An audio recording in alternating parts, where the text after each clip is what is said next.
Hallelujah. Thank you Jesus, thank you father. प्रभु का बहुत धन्यवाद करते हैं उसके प्रेम के लिए, उसके आदर के लिए।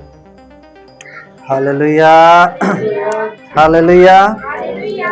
परमेश्वर का बहुत धन्यवाद हो। आज का वचन आपके जीवन को बदल ले और मैं विश्वास करता हूँ हालेलुया। जैसे मैं सुबह में जब मैं प्रचार कर रहा था, जब मैं वचन को दे रहा था, कुछ अद्भुत वचन था जिन लोगों के लिए जो मैं बातें कर रहा था, उन्होंने वो विश्वास किया कि जो वो पहले से सोच के आए थे कि नहीं, ये वचन आज का जो वर्ड मिलेगा वो मेरे लिए होगा। हालेलुया।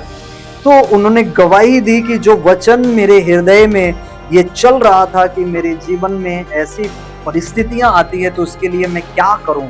और सचमुच परमेश्वर ने जब वो वचन दिया तो उन्हें वो फील हुआ, उन्हें वो समझ आया कि नहीं, ये वचन था ये मेरे लिए, जो प्रतिदिन घटना घटती थी और उसे मैं समझ नहीं पाती थी, समझ नहीं पाता था। हालेलुया। लेकिन जो आज का वचन जो मुझे मिला है, वो आज के वचन से मैं ये समझ गया हूँ कि मुझे अब रहना कैसे है। हालेलुया। अब मुझे चलना कैसे, अब मुझे विश्वास कैसे करना है। हालेलुया, आमीन, हालेलुया। आज का जो वचन है, आज बहुत सुंदर वर्ड है कि वह आपके ऊपर अपना प्रकाश चमकाएगा। हालेलुया। वो आपको अपना तेजोमय रूप आपके ऊपर वो प्रकट करने वाला वो परमेश्वर आज आपसे वो बातें करेगा। हालेलुया।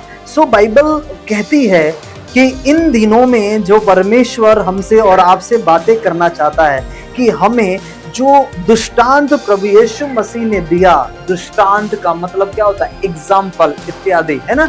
एग्जाम्पल के द्वारा अपने चेलों से बात किया, कई चेलों से, कई लोगों से। बाइबल कहती है कि जब प्रभु यीशु मसीह एक झील के किनारे थे वहां पर, और जब वहां बैठे थे तो वहां पर बहुत सारे लोग उनके पास आए और उन्होंने एक दृष्टांत में बातें की, एक वर्ड के द्वारा, एक वचन के द्वारा कि मैं तुम्हें जो बताना चाहता हूं, मैं तुम्हें जो चिताना चाहता हूं, तुम्हें जो ये समझाना चाहता हूं, तुम्हें ये किस तरीके से तुम्हें समझने की जरूरत है। Hallelujah, praise the Lord. ये जो वचन है मत्ती 13 और उसके 13 में जब आप पढ़ते हो तो यहाँ पर बहुत सुंदर एक दृष्टांत प्रभु यीशु मसीह उन लोगों से बातें करते हैं।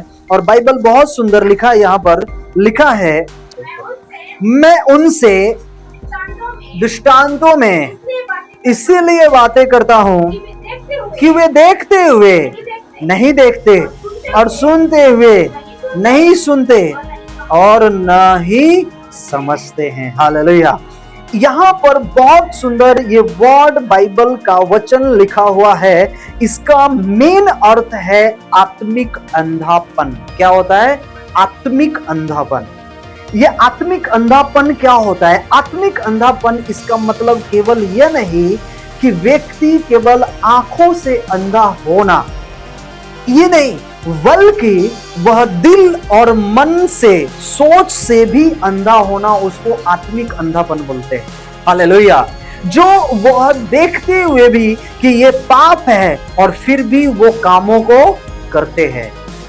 आपको ये पता है कि ये फ्रेंड सर्कल, ये हमारा जो संगति है, ये गलत है, लेकिन फिर भी आप उसमें हंसी ठट्ठे करते, मजाक करते हैं। आपको पता है कि वह उसके मुख से जो बातें निकलती है वो हंसी ठट्ठे की, वो गंदी चीजें, गंदी मजाक के, गंदी बातें, दूसरे की बुराई की बातें। फिर भी अगर आप उस फ्रेंड सर्कल में हो, फिर भी आप उस जगह पर स्थिर हो, इसका मतलब आप जानते हो कि ये वचन के अकॉर्डिंग नहीं है, फिर भी आप उसके संगति में बने हो। इसका मतलब क्या हुआ? आत्मिक अंधापन। हालेलुया। ये सबके लिए लागू होता है, वो पास्टर हो, विश्वासी हो, कितना भी बड़ा क्यों ना हो, ये सबके लिए है आत्मिक अंधापन। आपको पता है कि ये काम करना ये पाप है, ये बेविचार है, फिर भी अगर आप प्रभु में रहते हुए वो काम कर रहे हो, इसका मतलब क्या है? कि आप आत्मिक अंधेपन में जीवन जी रहे हो। हालेलुया। आत्मिक अंधापन, यहां पर यीशु मसीह बहुत सुंदर उन लोगों को बताया जब उस घर से निकलकर उस झील के किनारे बैठे थे, और बाइबल कहती है कि उनके पास एक बड़ी भीड़ इकट्ठी हो गई। हालेलुया। और वो नाव पर चढ़ गया और सारी भीड़ को खड़ी कर वह यह बात बताने लगा। क्या उस समय के लोगों को क्या नहीं था? समझ नहीं था। समझ रहे हो? ये समझ नहीं था कि आपको करना क्या है, कैसे चलना है, कैसे सिर्फ धार्मिकता के कामों को ही पूरा करना नहीं, परंतु परमेश्वर की आज्ञाओं को पूरा करना ही उसका विश्वास कहलाता है। हालेलुया। वही दृष्टांत प्रभु यीशु मसीह उन लोगों को बता रहे हैं। उन जगह में गया, लेकिन उन्होंने क्या देखा? उन्होंने ये देखा कि वहां की परिस्थितियां अभी भी बदल नहीं रही है। उनका जीवन अभी भी नहीं बदल रहा है। उनका जीवन आज भी वो सेम है। आज भी वो पापों से भरा हुआ, वो झूठ से भरा हुआ, आज भी वो गंदी कामों से, गंदी चीजों से भरा हुआ। बाइबल कहती कि आत्मिक अंधेपन है ये। क्या है? वो देखते हुए भी वो देखते नहीं है। आप बिलीवर हो, आप विश्वासी हो ना, आपको पता होना चाहिए, हमें पता होना चाहिए कि क्या बात सही है और क्या गलत है, किस चीज में हमें संगति में रहना है, किस चीज से हमें बाहर निकलना है। ये हम विश्वासियों को बहुत जरूरी है ये समझना। हालेलुया। इसलिए बाइबल कहती है कि देखो, मैं उसे दृष्टांतों में मैं इसलिए बातें करता हूं कि वो देखते हुए देखते नहीं। उनका सवाल था, प्रभु तू दृष्टांत में क्यों बातें करता, तू एग्जाम्पल क्यों बताता है? प्रभु ने जवाब दिया, क्या वो देखते हैं कि ये पाप है फिर भी वो करते हैं। वो देखते हैं कि ये मूर्ति पूजक है फिर भी वो काम करते हैं। वो देखते हैं कि ये पार्टियां में, ये शादियां में, ये लंगर में, ये प्रसाद में नहीं खाना है, फिर भी वो कामों को करते हैं। हालेलुया। फिर भी वो कामों को करते हैं, फिर भी इन चीजों को करते हैं। इसका मतलब कि तुमने परमेश्वर के वचन को सुना, परमेश्वर के वचन के ऊपर चला, फिर भी तुम्हारा जीवन कैसा है? आत्मिक अंधापन से भरा हुआ। हालेलुया। वचन नहीं है, क्या है? संसारिक चीजें भरी है, संसारिक सोच भरी है, संसारिक विचारें भरी है। यहां पर चेलों को क्या बताया प्रभु? सुनो, ध्यान से सुनो। कहता है कि वे देखते हुए नहीं देखते और सुनते हुए नहीं सुनते और नहीं समझते। तीन चीजें एक व्यक्ति के अंदर मोस्ट इंपॉर्टेंट है। क्या? आंखों से देखना, कानों से सुनना और मन से, बुद्धि से समझना। ये तीन चीज एक व्यक्ति के जीवन में इंपॉर्टेंट रखता है कि आप देख रहे हो और फिर क्या कर रहे हो। आप सुन रहे हो फिर भी वही काम को कर रहे हो। आपके अंदर समझ है, आपको वचन मिला है, आपको ज्ञान मिला है, फिर भी आप वो काम को कर रहे हो। आप आत्मिक अंधेपन में गिनती हो। हालेलुया। आपका कोई कुछ नहीं कर सकता, परमेश्वर भी कुछ नहीं कर सकता। हालेलुया। ऐसे लोग, बाइबल कहती कि वो मूर्खता में गिनती किए जाते। कैसे? मूर्खता में। आगे लिखा कि आत्मिक अंधापन का कारण कैसे होता है? आत्मिक अंधेपन का कारण किस चीज से होता है? उनके जीवन में ये पाप आ जाए, ये कठोर का हृदय उनका जीवन में आ जाए, ये आत्मिक अंधापन, ये अंधापन का काम, ये अंधेपन की जीवन वो जीना स्टार्ट कर लेते हैं। लिसन, सुनिए ध्यान से। क्या होने लगता है? वो ये चीज उनके जीवन में होना स्टार्ट हो जाता है। बाइबल क्या लिखा यहाँ पर? इफिसियों की पत्री 4 और 18 में लिखा, निकालेंगे इफिसियों की पत्री। हम वचन से आज बहुत अच्छा सीखेंगे। हाँ हाँ। उनकी बुद्धि, किनकी बुद्धि? किनकी बुद्धि? किनकी बुद्धि? उनकी बुद्धि। उनकी मतलब उनके में हम में भी आ सकते हैं। हाँ, क्योंकि उनकी बुद्धि। अच्छा, ये पौलुस क्यों ऐसे बता रहे इफिसियों की कलीसियाओं को, लोगों को क्यों बता रहे हैं कि ये जो जीवन तुम जी रहे हो ऐसा जीवन चलने वाला नहीं है। अब मसीह में हो तो तुम्हारा जीवन कैसा है? नया है। ये पौलुस लोगों को बता रहे। क्या? क्योंकि उनकी बुद्धि अंधेरी हो गई है। क्या हो गई है? क्या हो गई है? अंधेरी, ब्लॉक, जिसको क्या बोलते हैं? ब्लॉक हो जाना। नंबर ब्लॉक हो जाए तो क्या होगा? फोन नहीं आने वाला, लगने वाला नहीं है। आप कंफ्यूज रहोगे, बिजी बता रहा है। जिसको पता नहीं है बिजी बताएगा ना, लेकिन जिनको पता है कि ये ब्लॉक हो गया है, एक रिंग जाने के बाद क्या हो रहा है? कट रहा है, इसका मतलब ब्लॉक है, उसे पता है। ये ऐसे ही ब्लॉकेज वाले बुद्धिमान व्यक्ति रहते हैं, समझ रहे हैं? उनकी बुद्धि क्या हो गई है? अंधेरी हो गई है। कैसा अंधेरी हो गया? वो देखते फिर भी वो उसे अनदेखा करते। चलो ठीक है, माइनस कर लेते हैं। क्या करते? माइनस, चलेगा, कर लेते हैं, कोई दिक्कत नहीं। उनकी बुद्धि क्या हो गई है? अंधेरी हो गई है। और उस अज्ञानता के कारण जो उनमें है और उनके मन के कठोरता, क्या की लिखा? पहला अज्ञानता और दूसरा कठोरता, मन की कठोरता। सुनिए ध्यान से, अज्ञानता के कारण और उनके मन की कठोरता के कारण वे परमेश्वर के जीवन से क्या हो गए? अलग हो गए। क्या हो गए? अलग हो गए। कैसे हो गए? अलग हो गए। प्रभु ने उसे अलग नहीं किया।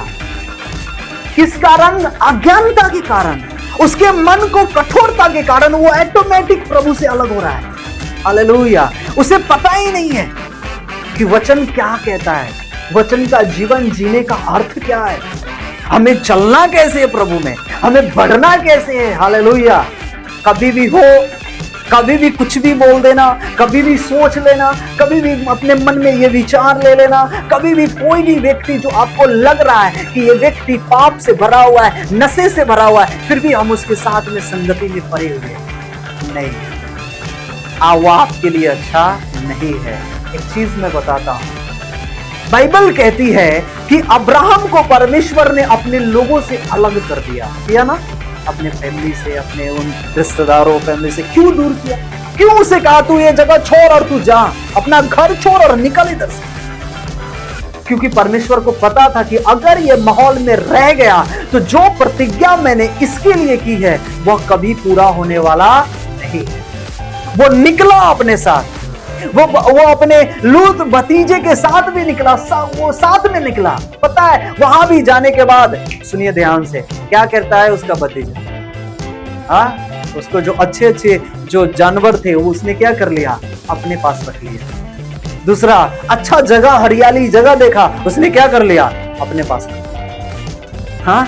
अब्राहम को क्या दे दिया? चल तू। अब्राहम क्या किया? अच्छा ठीक है, मैं चला जाता हूं। वो हर चीज से सैक्रिफाइस, वो घर से निकला, अपने भतीजों के लिए अच्छा चीज दी, उसे जहां पसंद है उसे दिया। वो अपने आप में क्या किया? क्या किया? सैक्रिफाइस किया। क्या? अलग हुआ। उसे दुख हुआ होगा अपने छोड़ने का, लेकिन फिर भी जो परमेश्वर की योजना उसके जीवन के लिए उत्तम थी ना, वो उसको पता चल गया कि जो परमेश्वर मेरे जीवन में करना चाहता है वो क्या है? उत्तम है और बड़ा है। बाइबल कहती कि वहां पर लाखों इजरायली, बहुत सारे इजरायली, जब लाखों इजरायली वहां से छुड़ाए गए मिस्र से, वहां हजारों लोग मारे गए। क्यों? बाइबल कहती है कि वो अज्ञानता के कारण बहुत सारे लोग, मेरी प्रजा क्या हो गई? नाश हो गई। मेरी प्रजा अज्ञानता के कारण नाश हो गई। आज्ञा ना मानना, आज्ञा में ना चलना। हालेलुया। समझ रहे आप? आज्ञा में नहीं चलना, क्या हो गया? वो नाश हो गया। यहां बाइबल क्या लिखा है? लिखा कि उस अज्ञानता के कारण जो उनमें है, किनमें है? किनमें है? जिनकी बुद्धि अंधेरी हो गई है, ब्लॉक हो गई है। अब उन्हें सोचने में, समझने में कुछ भी फर्क नहीं, कुछ भी डिसीजन ले लेना। हेलो, समझ रहे? गलत हो, सही हो, कुछ भी डिसीजन ले लेना, कैसा भी डिसीजन ले लेना। ये क्या दर्शाता है? अज्ञानता। ज्ञान नहीं है, अ मतलब नहीं, और ज्ञान का मतलब ज्ञान, बुद्धि। उसके अंदर बुद्धि नहीं है, और यह बुद्धि ना आने के कारण क्या होता है? अब आप उसके वचनों में नहीं चल पाओगे, अब अज्ञानता में जीवन जी रहे हो। अब जब अज्ञानता आएगी तो मन में क्या आने लगेगा? कठोर। हेलो, क्या आने लगेगी? बैठ। कठोर आने लगेगा, कठोर, आपका हृदय कठोर हो जाएगा। आप क्या सोच रहे हो, क्या कर रहे हो, कैसे चल रहे हो, क्या नहीं कर रहे हो, कुछ नहीं। दो चीजें यहां पर बहुत सुंदर लिखा, और ये जब दोनों चीज एक मनुष्य के जीवन में आता है, वो परमेश्वर से दूर हो जाता है। आप प्रार्थना करते रहते हो, प्रार्थना का जवाब नहीं मिलता। परमेश्वर हमारा नौकर नहीं है, हम कुछ भी करते रहे और प्रभु से मांगते रहे, वो हमें देते रहे। हालेलुया। तो ऐसे तो बहुत सारे ऐसे पापी व्यक्ति है जो कुछ भी करते रहेंगे और वो मांगेंगे, उसे मिल जाएगा, तो उसे पाप करना कहां बंद करेगा? हाँ, पाप करना बंद करेगा? नहीं करेगा। क्यों? क्योंकि मैं तो मांग रहा हूं और मुझे मिल रहा है। वो चर्च में आना नहीं चाहेगा, वो प्रेयर करना नहीं, वो वचन में पढ़ना नहीं चाहेगा। अज्ञानता, अज्ञानता मन को कठोर बना देता है। हालेलुया। मन को कठोर बना देता है। अज्ञानता मन को क्या कर देता है? कठोर बना देता है। और जब मन कठोर होता है, अज्ञानता नहीं होती है, तो बाइबल कहती है वो परमेश्वर से क्या हो जाते हैं? अलग हो जाते हैं। अब आप